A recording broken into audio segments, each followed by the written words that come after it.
दोस्तों financial year 2022-2023 के आधिकारिक डेटा पे अगर आप गौर करेंगे तो आप ये पाएंगे कि अपने देश में 70% से ज़्यादा जितने भी आईफोन हैं, जो एप्पल के आईफोन हर साल नए नए वेरिएंट में लॉन्च होते हैं, उसमें दोस्तों 100 में 70 आईफोन जो है वो लोन पर EMI के फॉर्म में खरीदे गए हैं। इसके साथ ही आपको अपने आसपास सड़कों पे जितनी भी कारें दौड़ती हुई दिखती हैं, इनमें से 80% कारें जो हैं लोन पर EMI पे खरीदी गई हैं। और तीसरा जो इंसान की सबसे रोटी कपड़ा के बाद तो तीसरा सबसे बेसिक नीड होता है मकान। दोस्तों 60% से ज़्यादा घर जो हैं वो होम लोन लेकर EMI पे बनवाई गई हैं।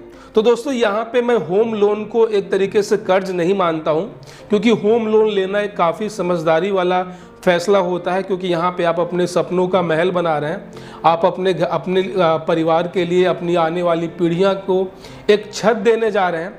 और चूँकि होम लोन वही व्यक्ति लेता है, ठीक है, और बैंक भी होम लोन उन्हीं लोगों को देता है जो कहीं ना कहीं फाइनेंशियली स्टेबल हो और जिनका एक रेगुलर सोर्स ऑफ इनकम हो, अगर वो गवर्नमेंट जॉब में हो या फिर प्राइवेट जॉब में हो, या फिर अगर उनका अपना कोई खुद का बिजनेस भी है। तो जब तक बैंक सेटिस्फाई नहीं होता है उनके सारे डॉक्यूमेंट्स के बाद, उनके डॉक्यूमेंट्स को चेक करने के बाद, तब तक उनको जो है होम लोन प्रोवाइड नहीं किया जाता है। अब चूंकि होम लोन लेने का एक फ़ायदा ये भी है कि आपको बहुत तरह के टैक्स यहाँ पे बेनिफिट मिलते हैं, और कोई भी इंसान नहीं चाहता कि एक बार ही अपने जीवन का सारा जो कमाया हुआ धन है वो एक ही बार खर्च कर दें। तो वो धीरे धीरे करके EMI के फॉर्म में अपना होम लोन चुकाते हैं। इस तरीके से उनका अपना खुद का एक प्रॉपर्टी भी बन जाता है, और धीरे धीरे वो लोन अपनी सैलरी से कटाकर या फिर जो भी उनके बिजनेस से जो भी इनकम हो रही है, तो इस तरीके से वो अपने 10 साल 20 साल के टेन्योर के लिए होम लोन को कंप्लीट कर देते हैं। तो होम लोन को मैं कर्ज नहीं मानता हूँ। होम लोन कहीं ना कहीं एक तरीके से आप अपने लिए एसेट्स बना रहे हैं, अपने लिए संपत्ति बना रहे हैं। और बैंक भी, NBFC कंपनी भी loan proper verification, proper documentation के बाद साथ ही साथ उस व्यक्ति का एक टर्म इंश्योरेंस भी किया जाता है कि बाई चांस अगर इसकी डेथ हो जाती है तो उसके बाद जो उन्हें मैच्योरिटी में जो अमाउंट मिलता है उससे जो है वो कवर कर सकें, ठीक है। और साथ ही साथ यहाँ पे एक तरीके से ये सिक्योर लोन होता है।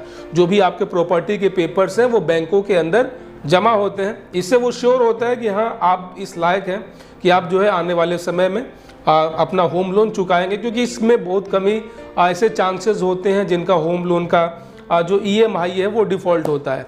दोस्तों मेन हम बात करते हैं यहाँ पे आईफोन और कार, जो कि हमारे युवाओं का, हमारे यूथ का, और अपने देश में लगभग 18 से लेकर ये 25, 26, 30 साल के युवाओं के बीच में आईफोन को लेकर काफ़ी ज़्यादा क्रेज़ है। और दोस्तों पूरी दुनिया में 192 देश हैं, उन सभी 192 देशों में भारत एक इकलौता ऐसा देश है जहां पे 50% से ज़्यादा जो आईफोन है वो फाइनेंस किए जाते हैं। बाकी मुल्कों में लोग कैश देकर खरीदते हैं, लेकिन हमारे देश का जो युवा है उनके पास इतने पैसे नहीं हैं। मोस्ट ऑफ द यूथ जो कि बेरोज़गार हैं, उनका अपना कोई एक रेगुलर सोर्स ऑफ इनकम नहीं है, उनके पास कोई जॉब नहीं है, उनका अपना कोई खुद का बिजनेस नहीं है, लेकिन उनके शौक़ काफ़ी बड़े हैं। और उसी शौक़ को भुनाते हुए एप्पल भी हर साल एक नया सीरीज लॉन्च करता है। अभी कुछ दिन पहले ही आईफोन ने जो है अपना 16वां आईफोन का जो सीरीज है वो लॉन्च किया, और वो लॉन्च करने के बाद ही जो एक उत्साह होता है लोगों के बीच में, स्पेशली जो यूथ हैं, जो एक युवा वर्ग है जो कि टेक्नोलॉजी को पसंद करता है, जो कि स्पीड को पसंद करता है, जो कि एक अच्छा लाइफ स्टाइल जीता है। लेकिन दोस्तों यहाँ पे फोकस करने के बजाय, अपने इनकम सोर्स को बढ़ाने के बजाय, यहाँ पे जो है वो EMI पे फ़ोन्स खरीदते हैं, EMI पे कार खरीदते हैं, और एक कर्ज का जो दलदल होता है कहीं ना कहीं उसमें फंस जाते हैं। और कहीं ना कहीं ये जो कंपनियां हैं, जो फाइनेंस कंपनियां हैं, वो भी जानती हैं कि इनकी इतना इनका स्टेबिलिटी नहीं है, ये इतने फाइनेंशियली स्ट्रॉन्ग भी नहीं है। उसके बावजूद जो है वो इनको ये फ़ोन्स जो है या फिर कार की बात कर लें वो फाइनेंस कर देती है, क्योंकि ये जानती है कि जब हम इन्हें हरासमेंट करेंगे, जब हम इन्हें कॉल करने शुरू करेंगे, जैसे ही कोई एक EMI डिफ़ॉल्ट होता है, तो उसके बाद कहीं ना कहीं से अपने गार्जियन से, क्योंकि जो भी युवा हैं वो अपने घरों में रहते हैं, और कहीं ना कहीं जब वो मजबूरी में आते हैं तो उनके पेरेंट्स जो हैं उनका साथ देते ही हैं। तो दोस्तों यहाँ पे जो है लगभग 70% से जो ज़्यादा आईफोन यहाँ पे EMI में बिक रहे हैं। साथ ही साथ जो 80% से ज़्यादा जो 4 व्हीलर्स हैं वो EMI पे हैं। कहीं ना कहीं ये एक बहुत बड़ा चिंता का विषय है कि आर्थिक रूप से हमारे देश का जो युवा है वो कितना कमज़ोर हो गया है।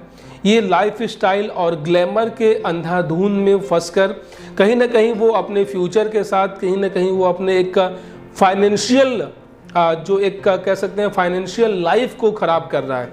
दोस्तों यहाँ पे होता क्या है कि जैसे ही बैंकों को तो पता होती है पहले से ही, जो भी NBFC कंपनियां हैं जो इनको फाइनेंस करती है कि ये जो है डिफ़ॉल्ट करेगा, ये EMI स्किप करेगा। और चूंकि इसके लिए उन्हें कोई भी सिक्योरिटी मनी, चूंकि जितने भी आईफोन के लोन्स होते हैं ये सभी जो है अनसिक्योर्ड होते हैं, बदले में इनसे कोई भी जमानत, कोई भी राशि या फिर कोई भी डॉक्यूमेंट्स नहीं लिए जाते हैं। नॉर्मली आधार और पैन कार्ड के ऊपर जो है इनको अलग अलग जो थर्ड पार्टी जो इंश्योरेंस कंपनियां होती हैं, लाइक बात कर ले होम क्रेडिट का, बजाज फाइनेंस का, ठीक है, जो इनको फाइनेंस कर देती है और ये वेट करते हैं कि कस्टमर कब जो है EMI डिफ़ॉल्ट करेगा और उसके बाद जो है हम इसके ऊपर बाउंस चार्जेस, चूँकि क्या होता है ना दोस्तों, यहाँ पे कोई भी आईफोन जैसे ही फाइनेंस करता है, ठीक है, तो वहाँ पे क्या होता है उसके अकाउंट को ECS मैंडेट कर दिया जाता है, ऑटो पेमेंट मोड यहाँ पे इनेबल कर दिया जाता है। तो यहाँ पे जो फाइनेंस कंपनियाँ होती है उनके दोनों हाथों में लड्डू होता है। अगर कोई युवा जो आईफोन फाइनेंस किया है, अगर वो टाइमली अगर उसकी EMI पेमेंट कर रहा है तो बहुत अच्छी बात है, इससे उनको भी इंटरेस्ट मिल रहा है, साथ ही साथ उनका बिजनेस भी ग्रो हो रहा है। लेकिन वही अगर कोई डिफ़ॉल्ट करता है, कोई EMI पे नहीं करता है, तो यहाँ पे ECS बाउंस चार्जेस जो है वो यहाँ पे काटे जाते हैं और इससे बैंकों को भी फ़ायदा होता है। जो एक ECS बाउंस करने का लगभग 500 रुपये से लेकर 600 रुपये यहाँ पे उसके अकाउंट से पैसे काटे जाते हैं। साथ ही साथ बाउंस चार्ज भी यहाँ पे फाइनेंस कंपनियाँ काटती हैं। और उसके बाद शुरू होता है रिकवरी का खेल। रिकवरी का खेल भी ऐसा जिसमें जो है इंसान इस हद तक मेंटली परेशान हो जाता है, इस हद तक जो है उसको मेंटल टॉर्चर किया जाता है कि वो जो है लास्ट में सुसाइड करने का भी ख्याल वो मन में ले आता है। बहुत सारे ऐसे केसेस देखने को मिले हैं जहाँ पे 1 या 2 EMI की किस्त बाउंस होने पे जो ये सो कॉल्ड फाइनेंस कंपनियां होती हैं उनके रिकवरी एजेंट्स इनके घर पे, इनके ऑफिस में आकर इनकी बेइज्जती करती है, इनको पेमेंट करने को कहा जाता है।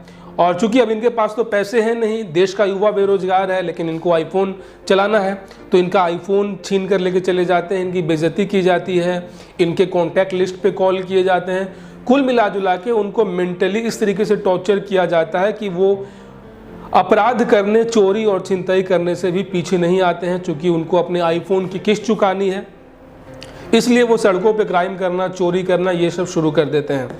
सो दोस्तों, कहीं ना कहीं एक वेकअप कॉल है। ये जो डेटा है कहीं ना कहीं हम सभी भारतीयों के लिए एक चिंता का विषय है कि हमारा देश और हमारे देश का जो युवा है वो किस ओर जा रहा है, ठीक है। और ये जो टेक्नोलॉजी की कंपनियां हैं, बैंकों के साथ, NBFC कंपनियों के साथ गठजोड़ कर युवाओं के भविष्य के साथ खिलवाड़ कर रही हैं। अगर समय रहते चेता ना जाए, समय रहते इन युवाओं को जो है बुद्धि ना आए, तो आने वाले समय में ये आंकड़ा और ज़्यादा हो सकता है और अपने देश का जो युवा जो बेरोज़गार बैठा हुआ है, इनके साथ आने वाले समय में और मुसीबत आ सकती है। तो दोस्तों, आशा और उम्मीद करता हूँ इस छोटे से वीडियो से कहीं ना कहीं आपको एक तरीके से एक सबक मिला होगा, कुछ ना कुछ एक सीखने को मिला होगा कि इंसान को अपने पैर उतने ही फैलाने चाहिए जितना कि उनका चादर हो। ख्वाहिशों की कोई लिस्ट नहीं होती है, ख्वाहिशों की लिस्ट बहुत लंबी होती है, ठीक है। तो जितना कम हो ख्वाहिश उतना ही कम रखिए, और अगर आपकी ख्वाहिशें बड़ी हैं तो मेहनत ज़्यादा कीजिए, और अगर आपकी मेहनत कम है तो ख्वाहिशों को कम कीजिए। मिलते हैं किसी और वीडियो में। चैनल पे पहली बार आए हैं, चैनल को सब्सक्राइब कर दीजिएगा, नोटिफिकेशन बेल ऑन कर दीजिएगा, ताकि अगली बार जब मैं कोई नया और लेटेस्ट वीडियो लेकर आऊँ तो आप उसे मिस ना कर सकें। अपना बहुत सारा ख्याल रखिएगा मित्रों। जय हिंद।